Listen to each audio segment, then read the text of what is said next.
First contact is a moment. A community is a commitment. We grew up expecting a galaxy full of peers, rivals, and friends. But if we finally find them, we may discover that shaking hands is the easy part. The galaxy we expect to grow into. For most of modern history, we imagined our future among the stars. We didn't picture loneliness. We pictured company, crowded spaceports, alien diplomats, translators chirping away as humans shook hands or tentacles with neighbors from other worlds. A galaxy already awake, already busy, already arguing about politics and trade and whose turn it was to save the universe this week. That expectation didn't come from astronomy, it came from stories. From Star Trek, where humanity steps onto the galactic stage and finds it already organized, idealistic, and oddly bureaucratic. From Star Wars, where alien civilizations have been trading, fighting, and flying hyperspace lanes for thousands of years before humans even mattered, and for tens of thousands of years after that too. From Babylon 5, where a single space station becomes the crossroads of empires, ideologies, and ancient grudges.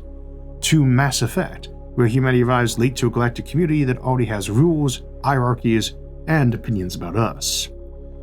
This is the space opera galaxy, a place where aliens are not unknowable gods or existential threats, but peers, older siblings, perhaps rival nations, occasionally smug neighbors, but fundamentally, people.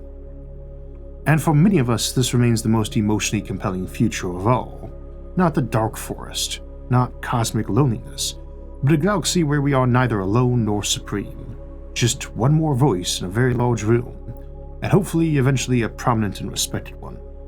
So today, we're going to assume this galaxy exists, complete with some form of FTL, fast light travel and communication, for all of my normal skepticism on it. Not because it is the most likely outcome, but because it's one worth stress testing. If humanity really does emerge into a Milky Way full of other civilizations roughly our own age, or perhaps a few thousand years older, what happens next? What does it actually mean to merge with alien civilizations? To join a galactic community rather than conquer it, hide from it, or be wiped out by it? And how much of what science fiction promised survives contact with physics, biology, incentives, and human nature? The same-age galaxy and why we keep imagining it. One of the quietest assumptions baked into almost all space opera is that most alien civilizations are roughly contemporaries, not millions of years ahead, not Stone Age primitives, but neighbors in technological time, old enough to have starships, young enough to still care. The few exceptions are there as hidden ancient nemesis or MacGuffins, who emerge mostly to move the main story along between contemporary groups. This is why Star Trek can plausibly depict a federation where humans, Vulcans, Andorians, and Tellarites argue as political equals, rather than one godlike civilization gently shepherding a swarm of infants. It's why the Orville works at all, parody or not, and it's why settings like Stargate SG-1 repeatedly return the idea of humans encountering alien societies that are just far enough ahead to be impressive, but not so far that negotiation becomes meaningless.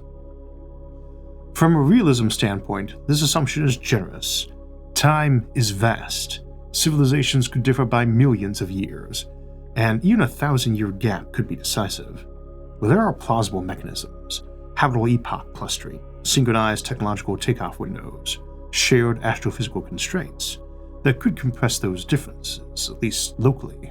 One big galaxy-wide disaster that would set the playing field is probably the most popular.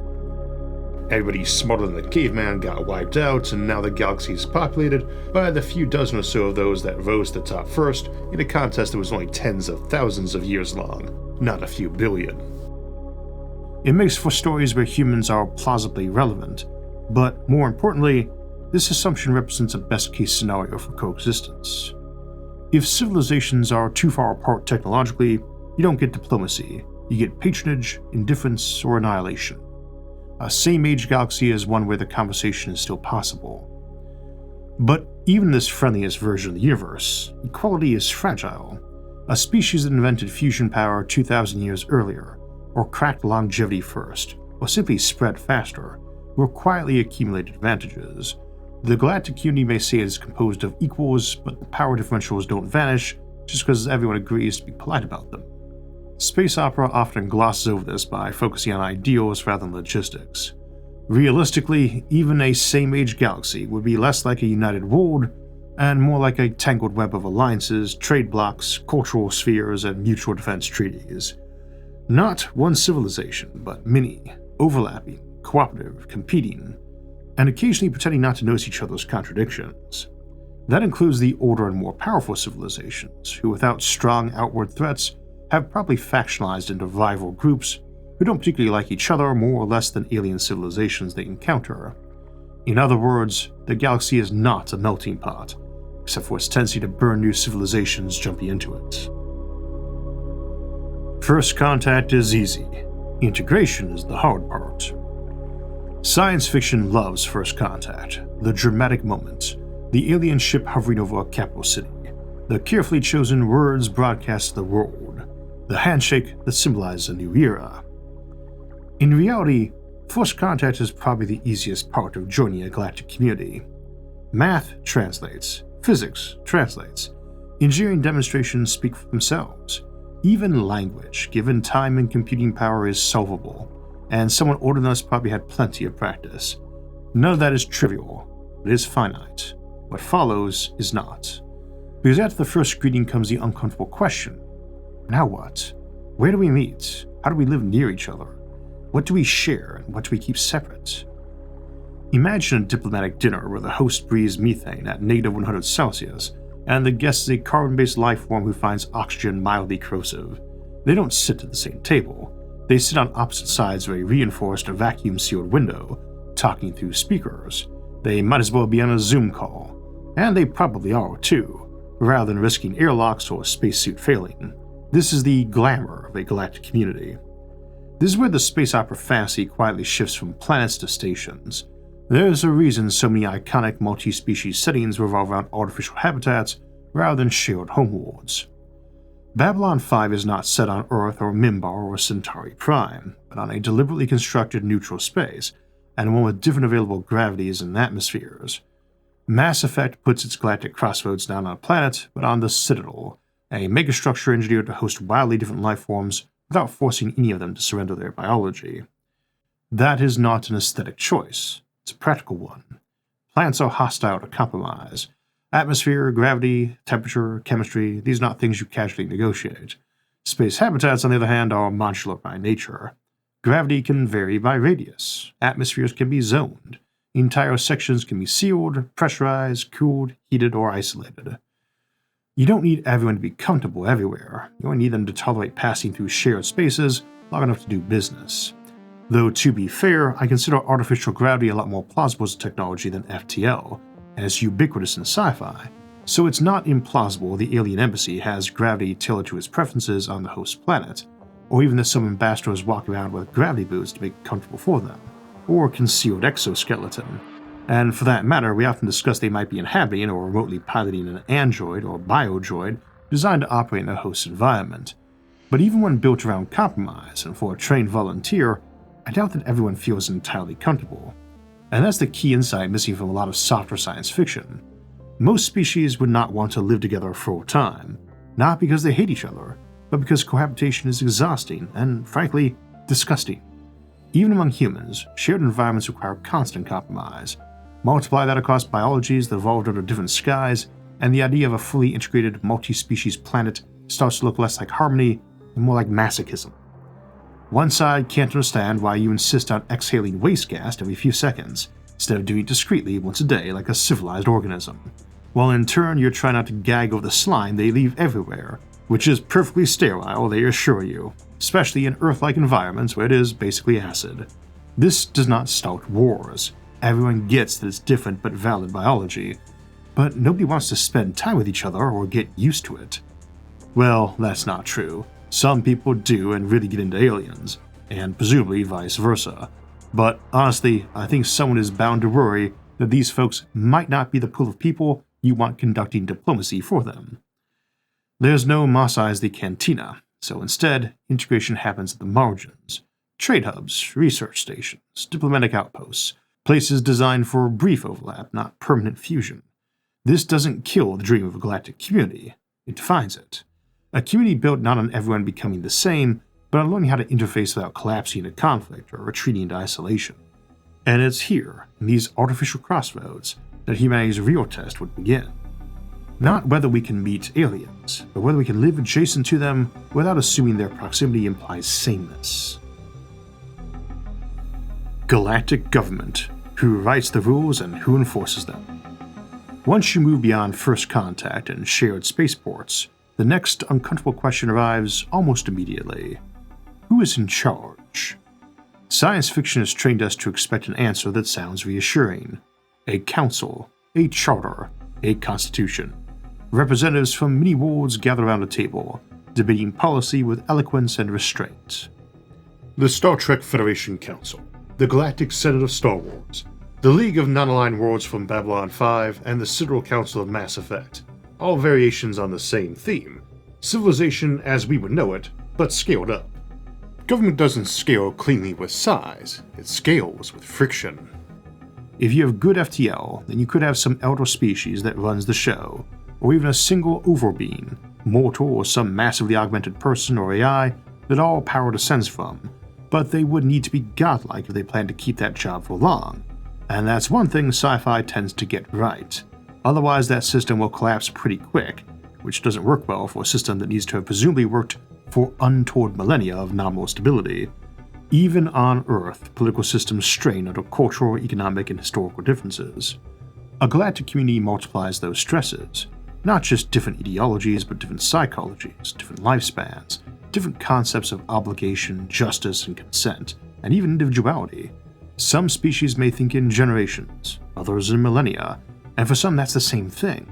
Some may treat dissent as a healthy debate, others as a pathology. In that environment, centralized authority becomes less powerful, not more. Decisions take longer, enforcement weakens with distance. Compromise becomes the default, not because everyone agrees, because disagreement is too costly. That means a real galactic government wouldn't look like a state at all. I think it would look like a web. Treaties, norms, expectations, and a lot of carefully managed friction. Mutual defense agreements, trade standards, navigation laws, communication protocols, rules designed not to tell civilizations how to live, but how not to kill each other by accident. And even then, power doesn't vanish, it just hides. Founding species tend to dominate infrastructure. Capital ends up on their wards, or in orbit of them. Legal frameworks mirror their values.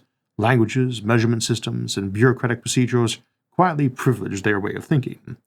This isn't usually malicious, it's inertia. Logistics have gravity.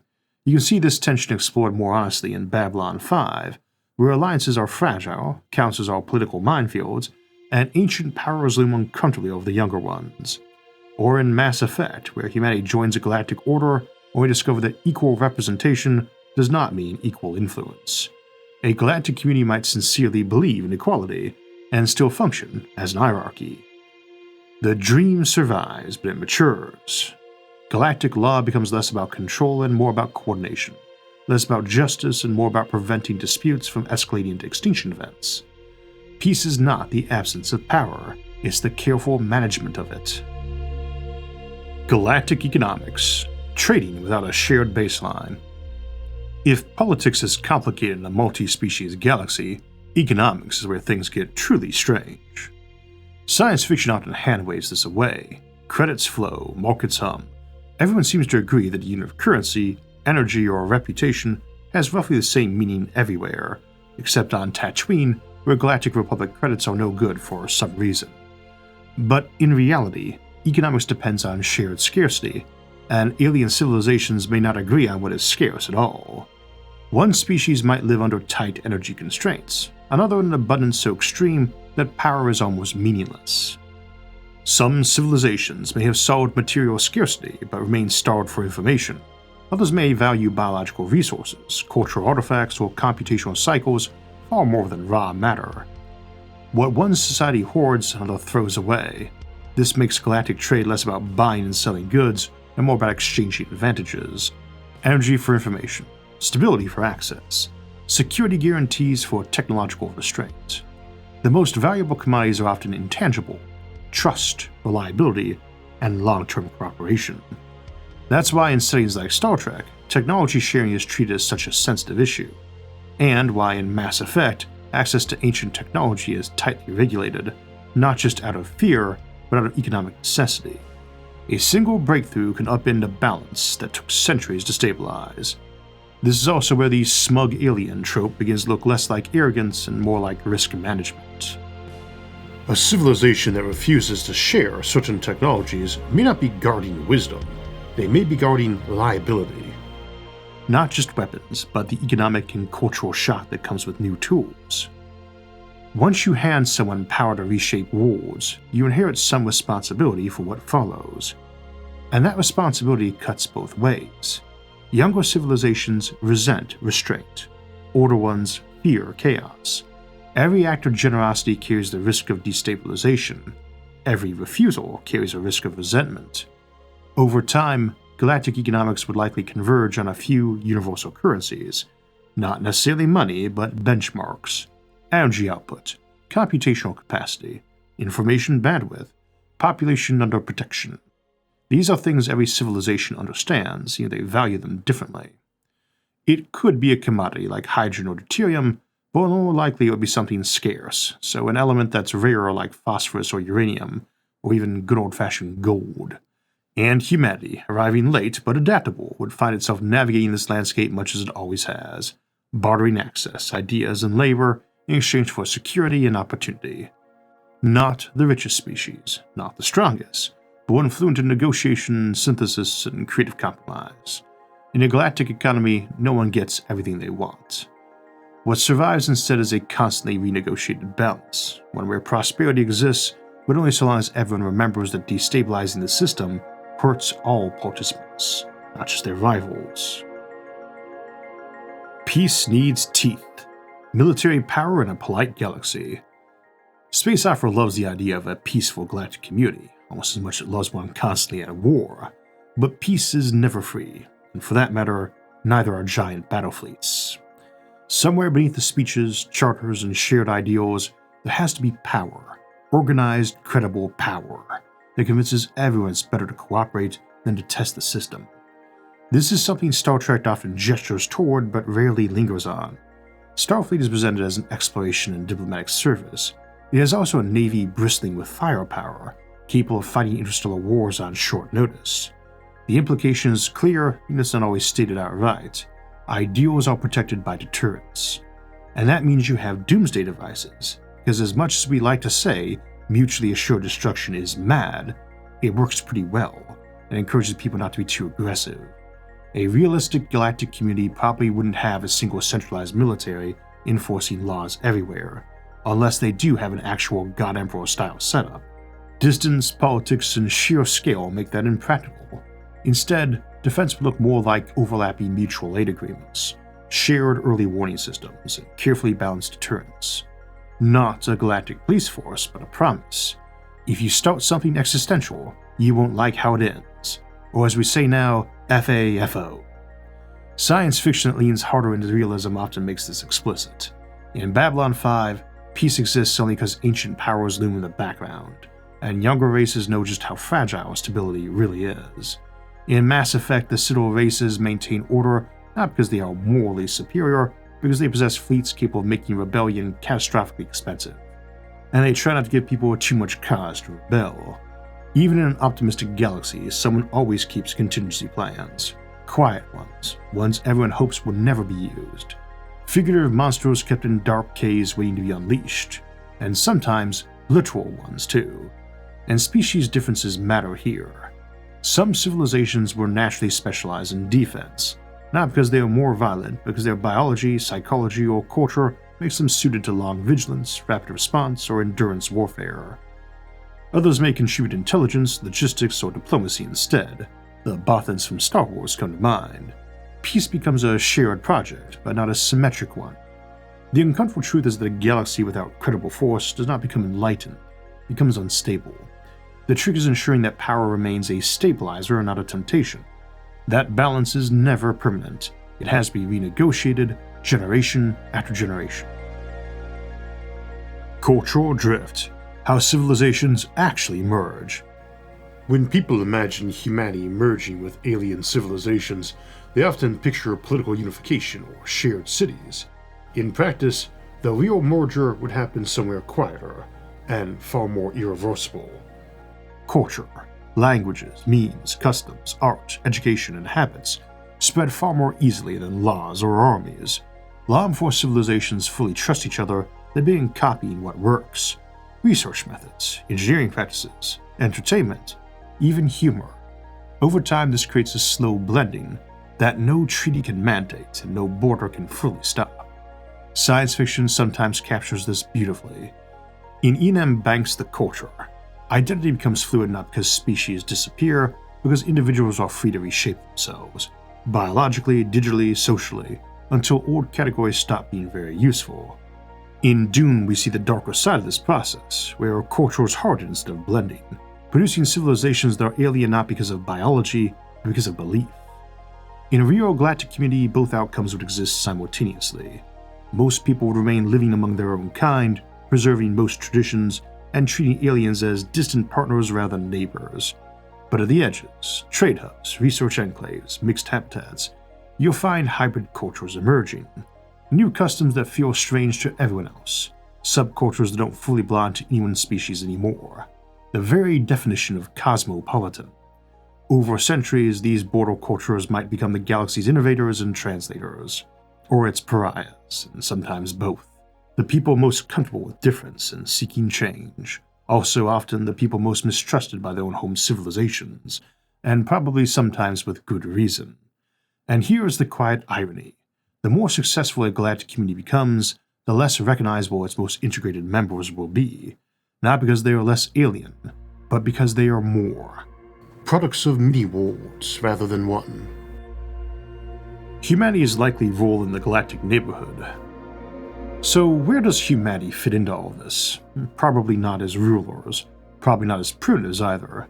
In a same-age galaxy, humans would arrive as energetic newcomers, curious, ambitious, and still figuring out what kind of civilization we want to be. Over time, you get bigger and older, and presumably younger civilizations emerge that are junior to you. Individuals, groups, and subcultures might gain great prominence on the galactic stage, even if humanity was fairly mediocre. Galactic groups might be more about an ideology than DNA in homeworld, and are glad to accept new members who see things their way, or would if they had eyeballs anyway. If science fiction has taught us anything useful here, it's that humans rarely dominate by raw strength or ancient wisdom. Instead, we tend to specialize in adaptation. In Mass Effect, humanity's rapid rise comes not from superior technology, but from flexibility, diplomacy, and a willingness to take risks others with more to lose avoided, which is often how the young or newly arrived climb the ladder. In Star Trek, humans often act as social glue, mediators between species that struggle to understand each other. Those traits are not guaranteed advantages, but they are useful ones. Humans are good at synthesizing ideas, at borrowing and recombining, at building coalitions between groups that don't naturally trust each other. We are also impatient, factional, and prone to moral certainty, traits that can cause real trouble in a fragile galactic ecosystem. That makes humanity neither uniquely virtuous nor uniquely dangerous, just noticeable. Or not. We may be entirely mediocre across nearly every trait, but in a galaxy with dozens of civilizations and dozens of valuable abilities, odds are good that every species ends up being generally good at something, or at least at some particular combination of 2 or 3 things. And once that happens, civilizations tend to lean into those strengths, treat them as defining virtues, and often exaggerate them until they harden into stereotypes, sometimes enthusiastically embraced ones. It's hard to say. As we approach the end and so you get ready to go play Stellaris or Masters of Orion or Mass Effect, I can only say that we should assume humanity would stand out. But in what way we do not know, and maybe no more than anyone else does, just in different ways. You are unlikely to be average at everything, and would stick out if you were. In a galactic community, we might be traders of ideas, cultural exporters, sometimes peacemakers, sometimes provocateurs. And that might be enough. Because joining a galactic community wouldn't require us to be perfect. It would require us to be resilient, adaptable, and willing to live with differences without turning into an excuse for annihilation. The galaxy wouldn't become peaceful because everyone agrees. It would become peaceful because enough civilizations decide, again and again, that coexistence is preferable to starting fires no one can put out. If we're any example, they probably need regular fiery and bloody reminders of that though. If we ever find ourselves in that crowded universe we've always hoped for, our future won't hinge on whether aliens are friendly or hostile. It will hinge on whether we can learn to be neighbors at a scale where mistakes echo across stars. And that, more than first contact, would be humanity's first real coming-of-age moment. We tend to imagine alien life as something waiting around another star, but needless to say, Earth has never been short on monsters of its own. The ocean in particular has always been our closest thing to an alien planet.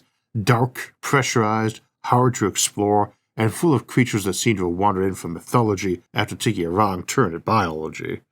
That is the charm of Gods and Monsters from Curious Archive on Nebula. It explores the deep ocean as a place where real creatures and old myths start to blur together. Krakens, glowing life, giant predators, and ecosystems strange enough to make ancient sailors seem less superstitious and more like underfunded field researchers with poor lighting. It's a fun fit for SFIA viewers, and it's one of the reasons I like having Nebula as a place for deeper, stranger science and storytelling. You'll also find my full SFIA catalog there, including monthly exclusives, collections, bonus episodes, and regular episodes early and ad-free. You can use my link or the QR code to get 50% off an annual plan, or 40% off lifetime access, and it directly supports SFIA and the other creators making these shows. Growing up as a galactic species. So again, what does it really mean for humanity to merge with alien civilizations?